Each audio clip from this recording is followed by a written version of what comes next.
Hi, my name's Gary. Welcome to the garage. I just thought I'd take a little bit of time here and document on video a project that I've been working on for the last several months. Last summer my mom contacted me and said, why don't you pull your dad's old bicycle out of the attic in the garage and see what you can do about restoring it since you're the biker in the family. So last summer I started the project, and through a move and whatever kind of languished a bit, but I've gotten kind of after it here recently.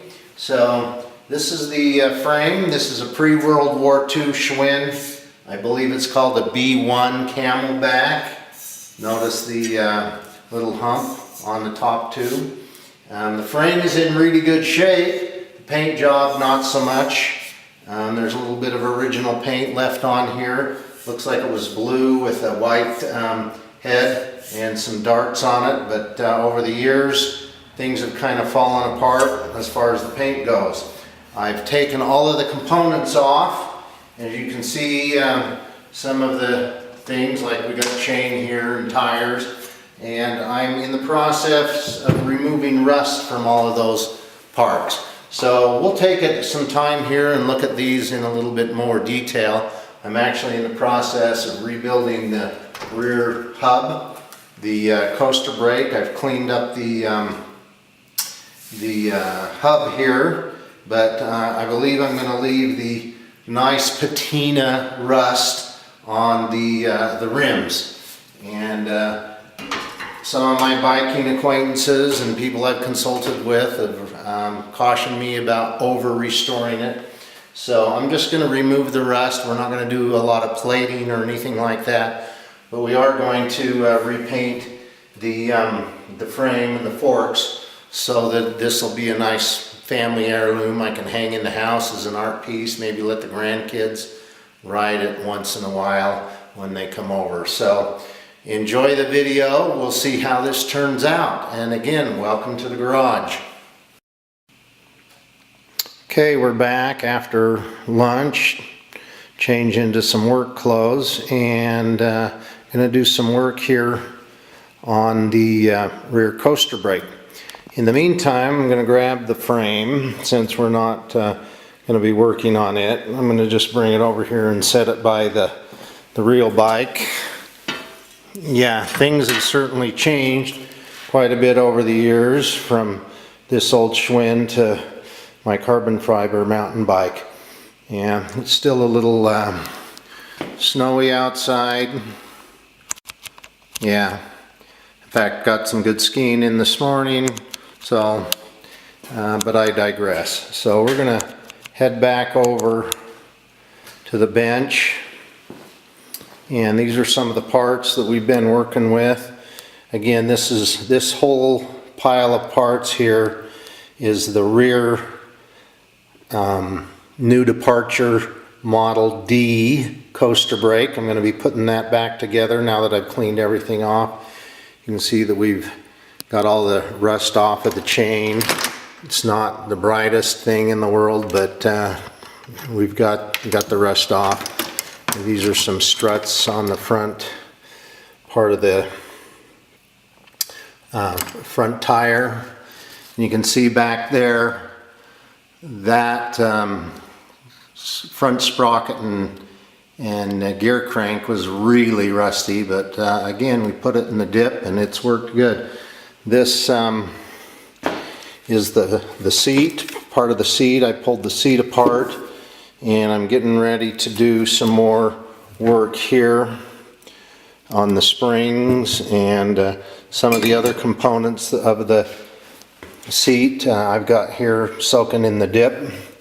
This is how rusty it was. This is how some of it's come clean already. So this stuff works really well. I would highly recommend it.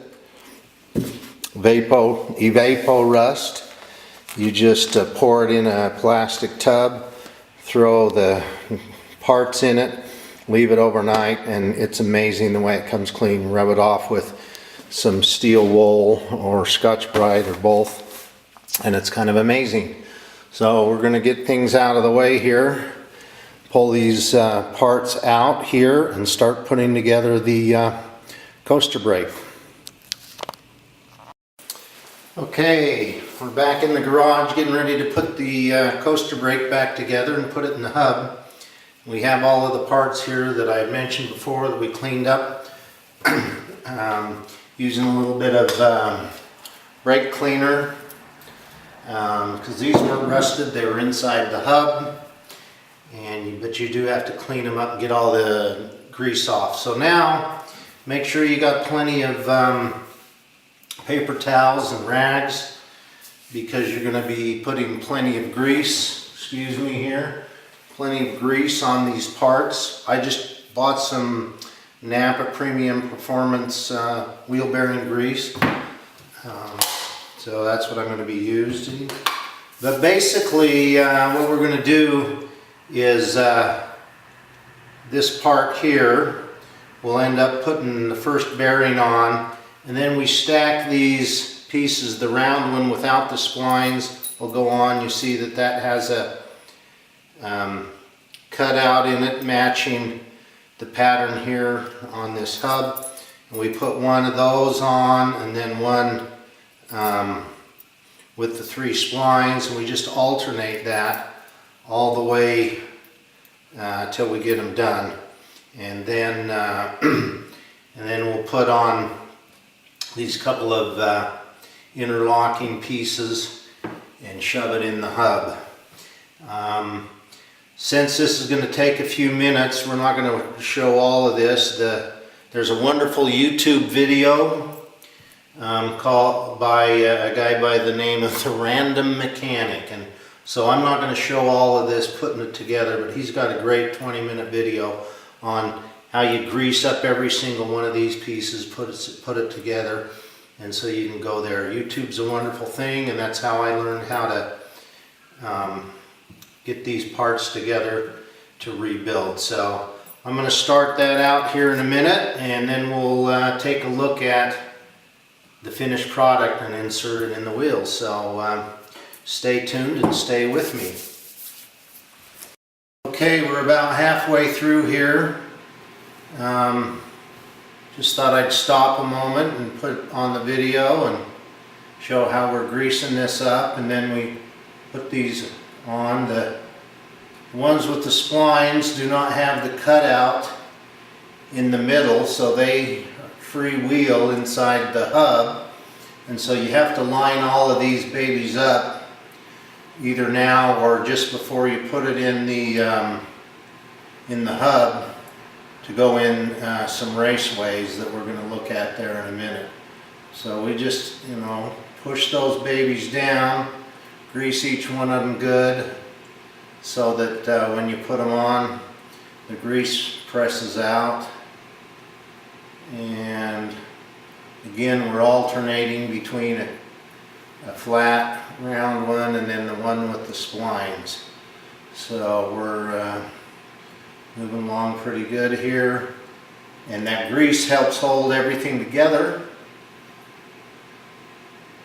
so that when you put it in place, you're going to be all lined up and things won't fall apart on you. So we're about done with these flat shims, and then we'll finish up with the spline pieces with the teeth, and then we'll grease up the inside of the hub and put it back in, and we'll be ready to go. This, by the way, when I began to pull it apart, it was pretty hard to even turn. The grease, like I said, is 85 years old, probably never been changed out, and pretty coagulated, dirty, and bad. So we're about done. We're going to turn off the video and get ready to finish up here. Okay, we've got all of these shims on, so now we're going to finish up by putting these cam gears on top. So this likewise has those slots in it. We grease this up. It's got a little spring here on it that will go into the groove on this final cam. And pardon me, we'll get this set up properly. There we go. And we'll put all kinds of grease in here as well. You can never have enough grease, I'm told. Alright, we find the slot right here. We put it in. Mash it down. Okay, our assembly holding together. And we're ready to put it into the hub. Okay, I've got the tire down here ready to go. Just a quick show here. This side here, the hub actually tapers to this end, and so if you look real close, you can see that the inside pieces are closer there and wider open here. So that back side over here is where the back sprocket will go on, the assembly when it's done. We'll shove things in through here because that's the open slot. So again, we're going to get some more grease. We're going to fill this up really good. Put it in these groove slots. That's where those splined pieces will go in. And again, because this is tapered to the other side, when you apply the coaster brake, it shoves those pieces and wedges it in, and that's what breaks your back wheel. So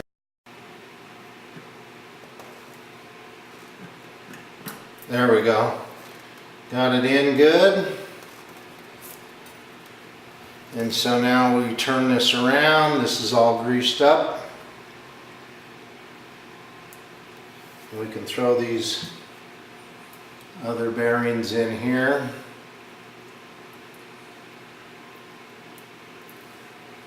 And we'll make sure those are all greased as well.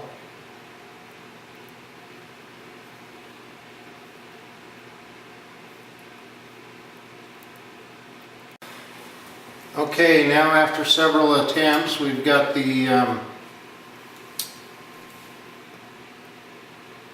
brake assembly inside the hub. So now we are holding that in place. I've got this all greased up, the threaded part that engages with the cam inside. I've got the bearings greased here. So now we just insert this and turn it to the right until it stops. Okay, and holding him back, first I got to grease the bearing race on the shaft here. We're also going to grease the shaft. So as that turns inside, that's going to help keep it from corroding. And holding this in place in the back, I insert the axle and start to screw it in.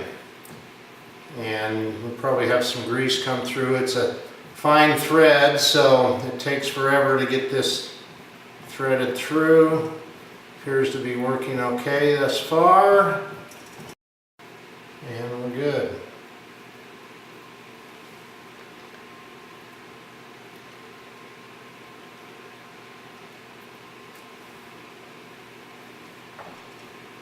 So now we can turn this around. We put our dust cover on there. There we go.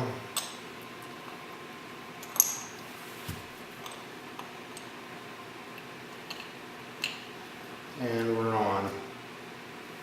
Okay.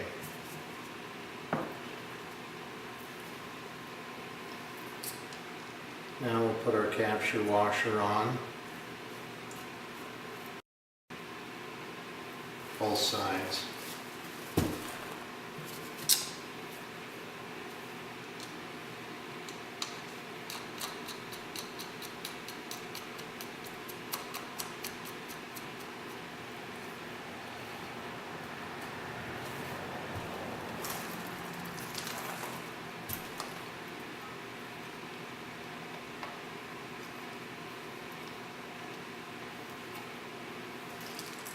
Appears to be working fine. Okay, we're back in the garage this evening. Gonna go through a little bit more de-rusting procedures here. Just about finished up all of the parts and components on my pre-World War II Schwinn bicycle that I'm restoring. So I've got all of the parts pulled off, everything de-rusted except for one last piece of the bicycle seat, this old, tractor style seat with some of these components. So we'll take a look at some of these a little more closely here, and I'll show you what I'm about to do.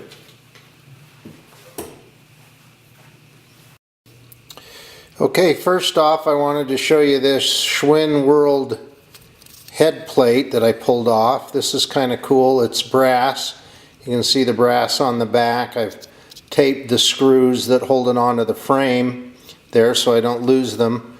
But it says Arnold Schwinn Company, Chicago, USA, the world. And again, I was going to do a little restoration on this, but was cautioned not to. And it's kind of hard to see in this light, but that's kind of the head plate. These fetch a handsome price on eBay just by themselves.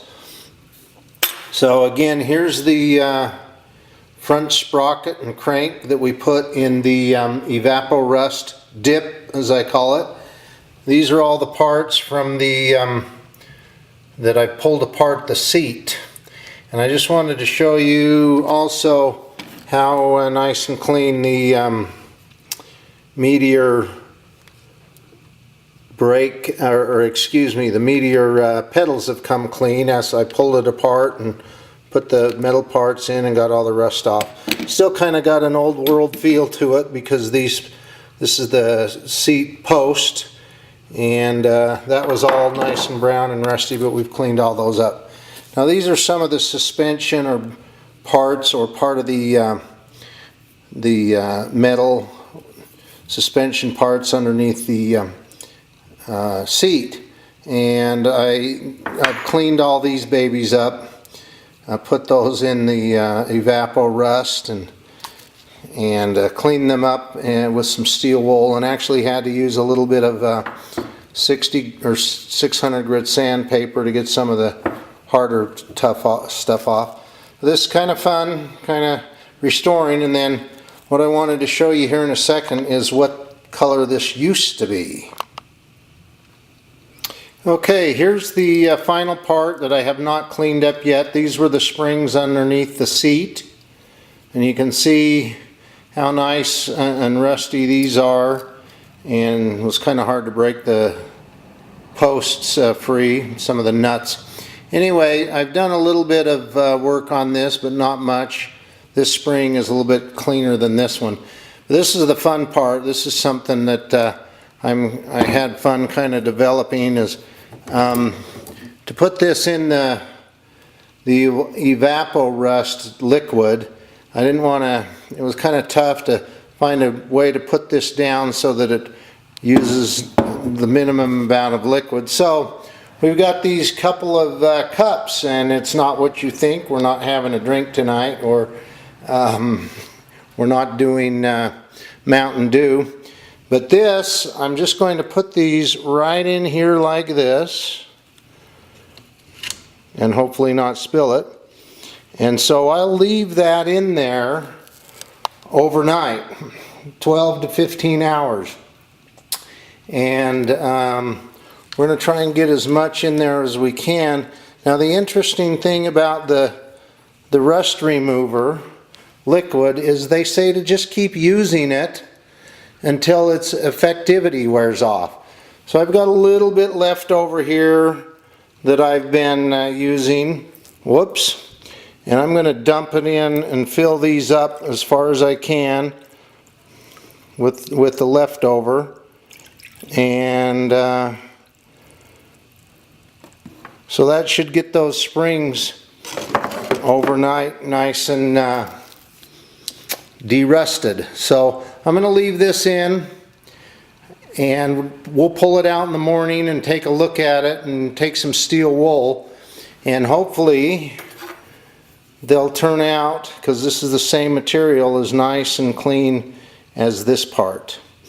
And then we'll put the seat back together. So that'll be video piece number 2. So have a good evening. Okay, we've had this set of springs in the Evapor-Rust dip overnight. I think I showed you how rusty things were, but let's pull it out after a night and a day and see how it looks. Pretty good. I don't know if you can really see, but most of the rust has come off of these lower springs. I'm wondering if this upper spring might be a slightly different material. And then, you know, I usually take some double-aught or triple-aught steel wool and go over it a little bit again, and it brightens it up even more. So this side doesn't look quite as nice. Looks like we've probably had some tighter portions of the spring here, and the Scotch-Brite works really good too, because it tends to get into some of those crevices. And then, you know, dip it back in and wipe it off again. So even that's working a bit, and we twist it around on the springs up here, get our hands all nice and dirty. I really ought to put some latex gloves on. But this is all coming pretty clean compared to how it was. So I'll just, you know, work on some of these tougher areas with a little bit of the steel wool. Again, you can see the dark part of the nut here, but as you run the steel wool over it, it just wipes it right off. So I'll just put this back in and forth a couple of times and rub it off, and we'll see how it turns out. With these springs compressed like they are, it's going to be kind of hard to get inside in between, but it'll look a lot better than it was, and it'll come closer to matching up with these other suspension parts on the seat. So kind of fun. We'll keep after it. Thanks for tuning in. Okay, back in the garage. Here's kind of where we are with restoring the Schwinn bicycle saddle. I've taken all the parts that we've been cleaning over the last several days and put them back together. And this is kind of interesting. You can see how fine it's cleaned up and almost looking like new. I thought this was kind of interesting that the tabs where we're going to attach this to the seat actually are a little bit different. This one on the left I think is actually the original. This looks like a rebuilt new piece. My grandpa was kind of a tinkerer in the garage, and I'm wondering if the piece that was like this one broke, and he probably fabricated this one to fix the seat after my dad probably bounced around on it too much. But anyway, this is kind of fun getting this restoration. Next step will probably be to reupholster this old bucket seat and before we put it on and get it going. So until next time, stay tuned. Take care.